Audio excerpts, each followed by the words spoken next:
Good morning.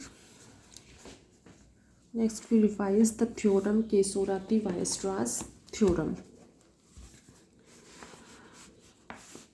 देखो, इसको discuss कर चुके प्रीवियस वीडियो में, बट कुछ स्टूडेंट्स को क्लियर नहीं हुई तो उन्होंने प्रॉब्लम पूछा था. देखो क्या था इसके स्टेटमेंट में. सबसे first z equal to a.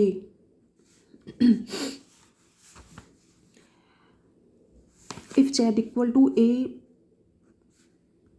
is an isolated essential singularity of the function f(z), then for any given small number del and epsilon is greater than 0, there exists a large number small b. There exists a large number small b. Then there exists a point z in the circle 0 is less than mod of z minus a is less than delta. Mod of z minus a is less than delta, इसको क्या कह सकते हो? Deleted neighbourhood of the point a.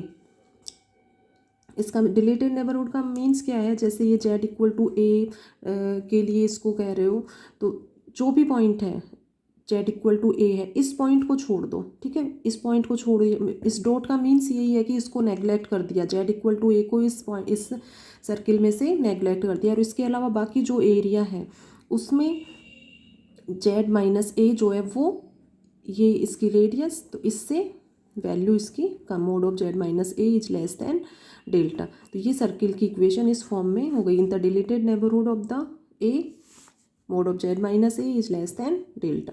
ठीक है, तो यहाँ पर थ्योरम यही है कि small a isolated essential singularity है. Then positive small number del and epsilon and any large number b. There exist a point z in the circle such that, किस तरह से ये एग्जिस्ट करेगा ये पॉइंट इस सर्किल में, कि mod of F Z minus B is less than epsilon. कि ये पॉइंट जेड इस सर्किल में यदि इस तरह से एग्जिस्ट करे कि इसकी वैल्यू लेस देन एप्सिलॉन है, तो ये केसोराती-वायरस्ट्रास थ्योरम का स्टेटमेंट है. ठीक है, कि किसी भी पॉइंट जेड पर फंक्शन की जो वैल्यू है उसके बी रिलेटेड नेबरहुड में mod of F Z minus B is less than epsilon. ठीक है, जैसे ये कह रहे हो यहाँ पर कि किसी भी फंक्शन का इस पॉइंट पर वैल्यू है.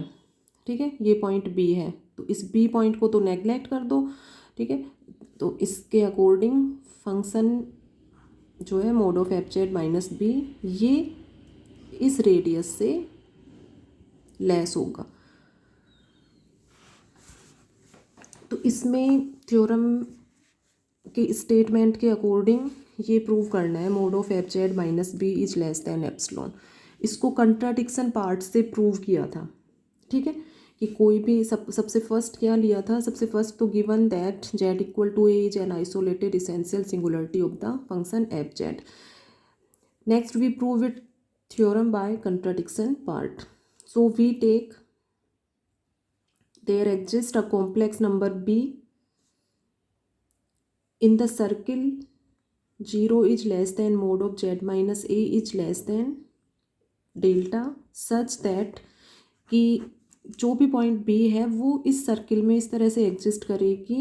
इसका कंट्राडिक्शन क्या हो जाएगा? Mod of F Z minus B is greater than equal to epsilon. ठीक है, एप्सिलॉन और डेल दोनों ग्रेटर देन 0 है, तो एप्सिलॉन इज ग्रेटर देन 0. अब ये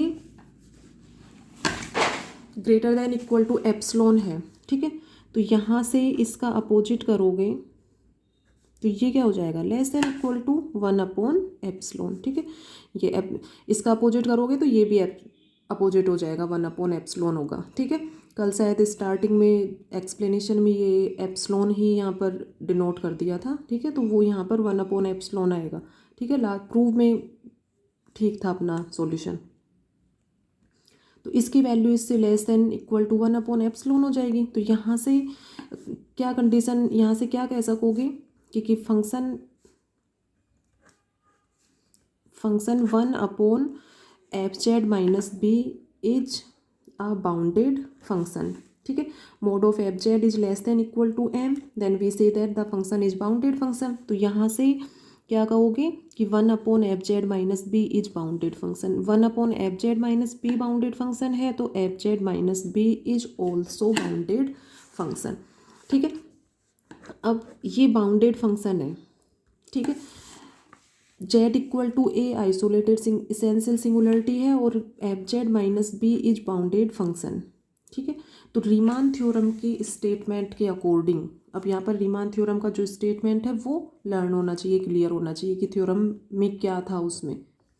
तो उसमें यही था कि z equal to a is essential isolated singularity of the function f(z) and the function f(z) is bounded in the deleted neighbourhood of the point a। ठीक है, तो ए के डिलीटेड नेबरहुड में फंक्शन f(z) बाउंडेड हो, then z equal to a is removable singularity. ठीक है, theorem में prove भी करवा दिया था। तो ये स्टेटमेंट, डेफिनेशंस, ये चीज़ें जितना रिवाइज करोगे, लिख लिख कर प्रैक्टिस करोगे, उतना ही चीज़ें क्लियर होंगी। तो इसके रीमान थ्योरम के अकॉर्डिंग ये आइसोलेटेड इसेंशियल सिंगुलरिटी है और z इक्वल टू a के डिलीटेड नेबरहुड में ये फंक्शन बाउंडेड फंक्शन है। ठीक है, तो यहाँ से क्या कह सकोगे कि z equal to a is removable singularity of the function f(z minus b। ठीक है, f(z माइनस b आएगा अब यहाँ पर। ठीक है, क्योंकि ये फंक्शन बाउंडेड है। जो मेन थ्योरम थी उसमें तो फंक्शन f(z) बाउंडेड था इसके डिलीटेड नेबरहुड में, और यहाँ पर इसके डिलीटेड नेबरहुड में ये फंक्शन बाउंडेड है।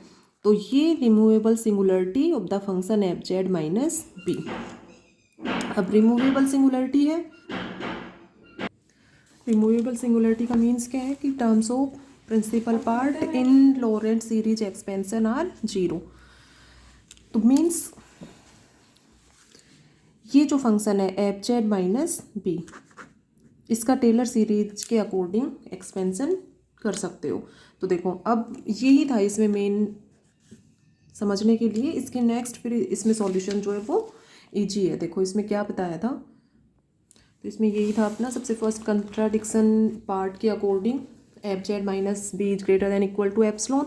ठीक है, अपोजिट करोगे ये 1/एप्सिलॉन हो गया। यहाँ से function 1/f(z minus b bounded function हो गया। ये बाउंडेड फंक्शन है तो f(z माइनस b भी बाउंडेड फंक्शन होगा। ठीक है, अब इसको gz ले लिया 1/f(z माइनस b को। ठीक है, इसको नहीं भी लोगे कोई, इससे कोई इफेक्ट नहीं पड़ेगा। मेन क्या है कि ये फंक्शन बाउंडेड फंक्शन हो गया।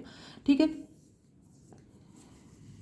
तो यहाँ से gz is bounded function in the deleted neighbourhood of z equal to a। ठीक है, तो gz equal to 1/f(z minus b, then gz is bounded function and z equal to a is isolated essential singularity. So by Riemann theorem 1/f(z minus b expand in the terms of Laurent series।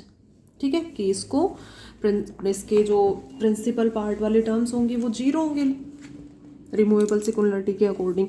तो इसको expand कर सकते हैं। ठीक है, यहाँ पर इस फंक्शन को लेकर चलेंगे 1/f(z माइनस b।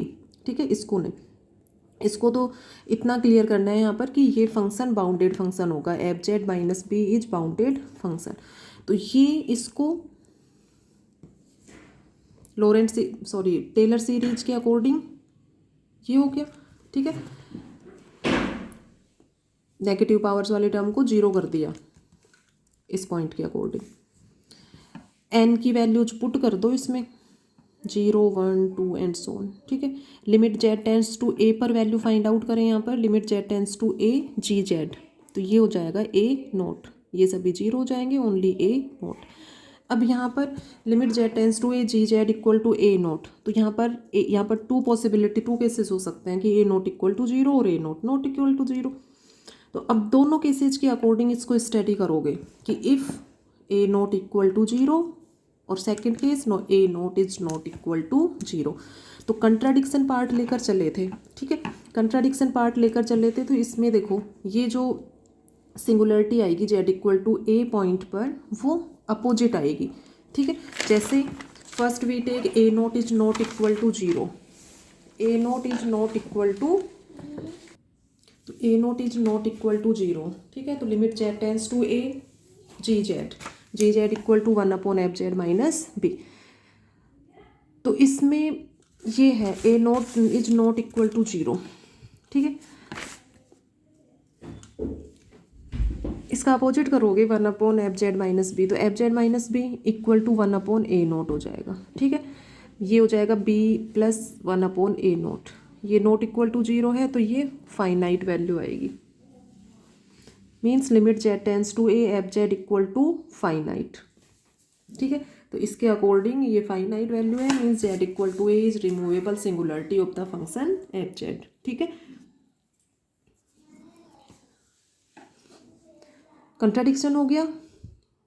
गिवन जो पॉइंट था, गिवन पॉइंट क्या था, सबसे फर्स्ट क्या थ्योरम में क्या गिवन था, Z equal to A is essential isolated singularity of the function F Z, ठीक है। यहाँ पर रिमूवेबल आ रहा है, तो कंट्राडिक्शन क्यों, ये अपोजिट क्यों आ रहा है यहाँ पर, क्योंकि कंट्राडिक्शन लेकर चले थे कि mod of F Z minus B is greater than equal to epsilon, ठीक है। यदि ये 0 वैल्यू होती है ए नॉट इक्वल टू 0, तो इसके साथ में बताया था कि इसमें क्या ध्यान रखना है, a naught equal to 0 then we take let first non zero coefficient is a k यदि फर्स्ट नॉन जीरो कोफिशियंट होगा तो ए के -1 तक के सभी कोफिशियंट 0 होंगे, ठीक है। A1 A2 ए के -1, A0 तो 0 है ही, A1 A2 up to a के -1 विल बी इक्वल टू 0, तब ये फर्स्ट नॉन जीरो कोफिशियंट होगा, ठीक है।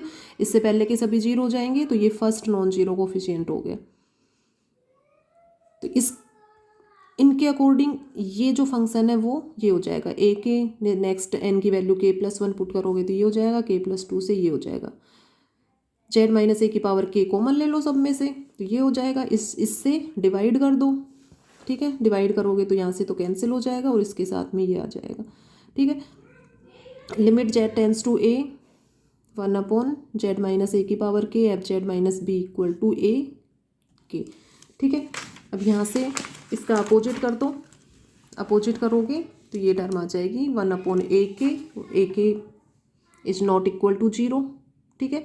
ए के -1 तक की टर्म्स 0 हैं, ये 0 नहीं है तो ये term not equal to 0, then we say that Z equal to A is the pole of kth power of the function F Z minus B, ठीक है।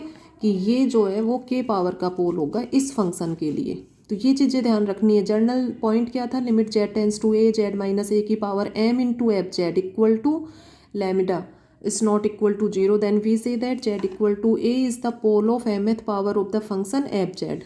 तो इसके अकॉर्डिंग ये k पावर का पोल होगा इस फंक्शन के लिए, ठीक है। तो ये भी अपोजिट हो गया अपना इस असम्पशन का, Z equal to A is isolated singularity of the function F Z का अपोजिट हो गया। मीन्स क्या हुआ कि जो मान लेकर चले थे वो पॉइंट अपना रॉन्ग है, assumption our assumption is wrong, means ये जो वैल्यू होगी वो लेस देन एप्सिलॉन होगी और ये लेस देन एप्सिलॉन होगी, तो यही अपना स्टेटमेंट जो है वो केसोराती-वायस्ट्रास थ्योरम का स्टेटमेंट है। मीन्स दोनों केसेज के अकॉर्डिंग, केस फर्स्ट और केस सेकंड के अकॉर्डिंग, तो ठीक है। और इसको 1-2 टाइम और रिवाइज करना तो और अच्छे से क्लियर हो जाएगी। और सभी स्टूडेंट्स तीनों थ्योरम्स को, रीमान थ्योरम, केसोराती-वायस्ट्रास थ्योरम और थर्ड आज जो करवाइए लिवैली थ्योरम, इन तीनों को विद स्टेटमेंट प्रूफ रिवाइज करोगे और फिर इन तीनों को बिना देखे रफ में लिखकर प्रैक्टिस करोगे, ठीक है। तो इतना वर्क और क्वेश्चन नंबर थर्ड और फोर्थ कंप्लीट सॉल्यूशन करोगे। एग्जाम्पल्स कंप्लीट हो गए थे 1 to 8, तो ये सभी रिवीजन करोगे सभी। तो ये आज का होमवर्क है सभी स्टूडेंट्स के लिए। एक बार अच्छे से रिवाइज कर लोगे, कंसेप्ट क्लियर हो जाएगा, देन फिर चाहे एग्ज़ाम में रिवाइज करके जाओ, फिर कोई प्रॉब्लम नहीं होगी। बट एक बार अच्छे से इनको सॉल्यूशंस और थ्योरम्स को लर्न कर लो। नेक्स्ट कुछ क्वेश्चंस और हैं, इसमें नेक्स्ट वीडियो में डिस्कस करेंगे।